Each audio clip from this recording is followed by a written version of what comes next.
ini sebenarnya untuk sekedar redakan gaduh saja atau memang sudah ditemukan adanya unsur kelalaian di sini? Itu kan dari pemeriksaan Irwasda sudah jelas karena lemahnya pengawasan ya. Nah kemudian saat itu langsung dia diganti, itu melakukan tindakan yang langsung spektakuler menurut saya sih ya. Dan kemudian pasti akan dilanjutkan dengan pemeriksaan lebih detail lagi untuk menentukan kedalaman kekeliruan dia. Apakah kekeliruan dia itu hanya sekedar lalai atau kurang disiplin atau ada kesengajaan barangkali mempermainkan kasusnya itu sehingga mengusahakan PRJ dan sebagainya itu dan akhirnya tidak menghentikan itu akan diteliti nanti ya seberapa jauh kemauan dia ataupun seberapa jauh pengetahuan dia untuk mengendalikan kasus yang jelas ini bikin cemar nama polisi kan gitu. Ya, ini kan dinonaktifkan setelah kemarin Kapolresta ini juga menghadiri rapat dengar pendapat dengan Komisi 3. Ini dinilai telat nggak sih, terlambat gitu? Ya enggak. Kalau menurut saya kira ya enggak telat, enggak terlambat, enggak kecepatan juga. Menurut saya sih pas ya.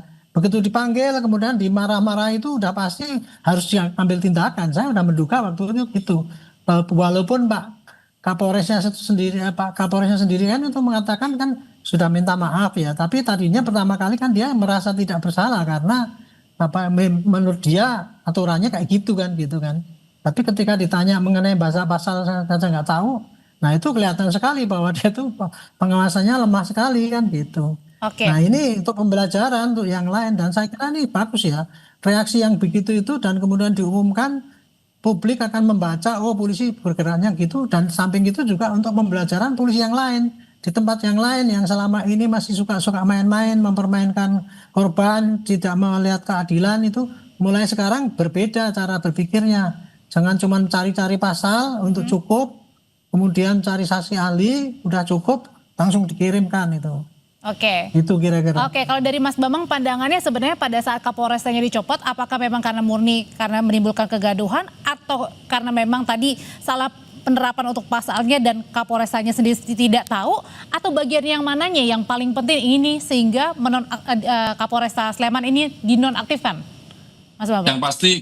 Yang pasti karena viral dulu ya, Audrey. Karena kalau tidak viral ya mungkin kasus ini akan berlanjut terus gitu loh. Artinya selama ini ada sistem kontrol yang keliru, saya melihatnya seperti itu. Karena kalau kemudian semua kasus harus dipanggil ke DPR dulu, kan ini capek gitu loh. Artinya kan tidak semua kasus itu mendapatkan perhatian DPR dan hanya kasus-kasus yang viral saja yang mendapatkan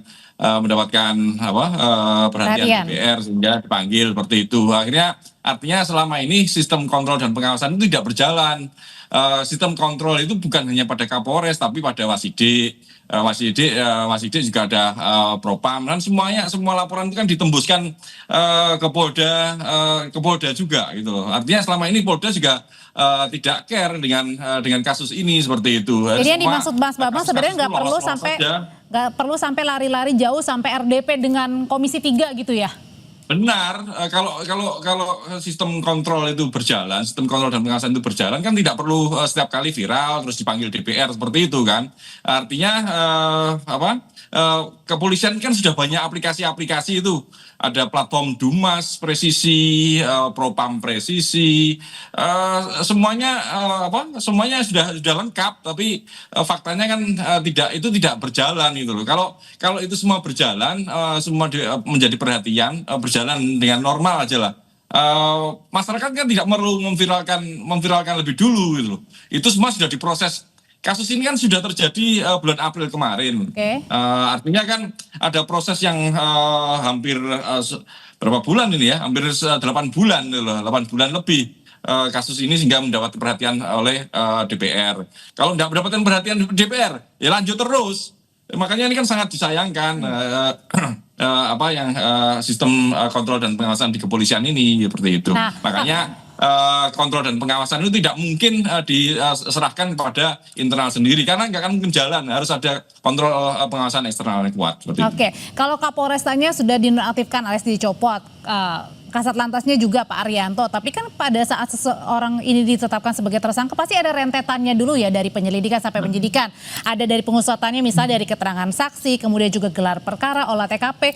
Kalau gitu apakah ini hanya cukup berhenti kepada Kapolrestanya yang bertanggung jawab atau juga Kasat Lantasnya, atau jangan-jangan sebenarnya harus diteliti lagi dari awalnya nih? Kalau ini sekarang ini kan yang jelas itu yang bertanggung jawab dari hasil daripada itu.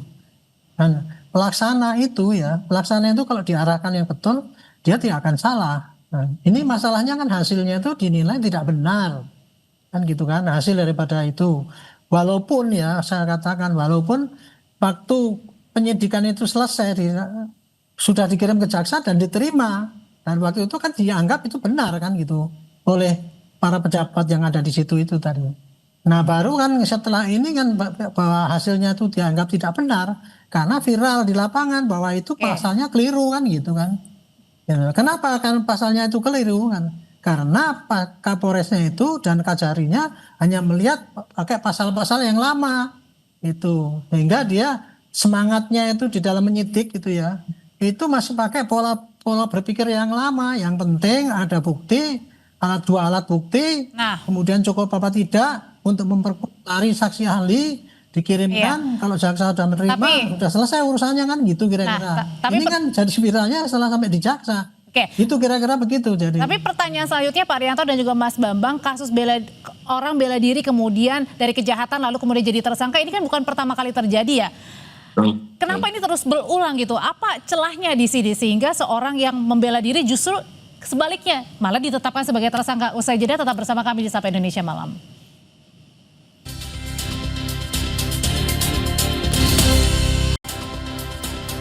Belajar dari kasus Hogi yang membela istrinya kemudian ditetapkan sebagai tersangka, kasus ini juga beberapa kali pernah terjadi pembelaan seseorang terhadap kejahatan tapi kemudian dianggap atau dijadikan sebagai tersangka. Mas Bambang, ini gimana hal ini selalu berulang terjadi?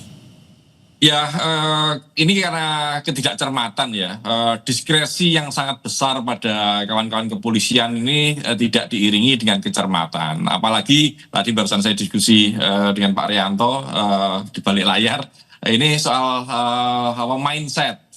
mindset kawan-kawan kepolisian yang selalu mengedepankan normatif prosedural. Padahal kalau kita membaca tesisnya Prof. Sachipto Raharjo bahwa hukum itu bukan untuk hukum, tapi hukum itu untuk keadilan, kan seperti itu. Hukum terkait dengan hukum progresif. Ya, hukum progresif inilah yang seharusnya lebih ditekankan di kawan-kawan kepolisian gitu loh.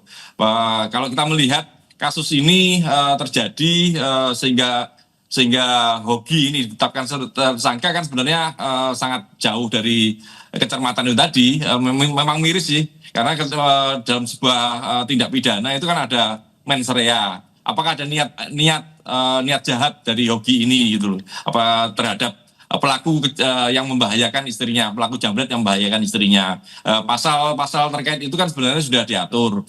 Kalau kita melihat juga kemarin di rapat dengar pendapat di Komisi 3, Kapolresnya juga tidak membawa KUHP ini. Artinya jangan-jangan belum membaca seperti itu. Padahal di situ ada pasal-pasal terkait dengan tindak yang disebabkan ketidaksengajaan seperti itu. Artinya tidak memiliki mens rea. Ini sangat penting sekali. Dan kalau kita melihat kasus-kasus seperti ini terus berulang, lagi-lagi ya arogansi itu muncul karena memiliki kewenangan yang berlebih seperti itu. Oke, Pak Arianto, singkat Pak Arianto. Ya, ini suatu pukulan bagus untuk polisi ya. Saya kira juga Pak Kapolri ini harus melihat betul ya. Di lapangan itu betul-betul tantangannya berat karena apa? KUHP baru itu kan ada 600 pasal. Kita dulu ngapalin pasal KUHP yang cuma 300 itu aja, cuma hafal seberapa itu. Padahal sekarang berubah dan ini harus ditatar betul-betul anggota di lapangan. Dan ini sebagai contoh, tolong polisi yang di lapangan jangan bekerja hanya legalize, tetapi harus legitimate. Artinya itu diakui oleh masyarakat, itu yang penting. Karena saya menanamkan kayak gini ini susah Bu, dari dulu nggak dipercaya sama anak-anak yang di lapangan itu. Dianggapnya kita itu tidak taat hukum waktu itu.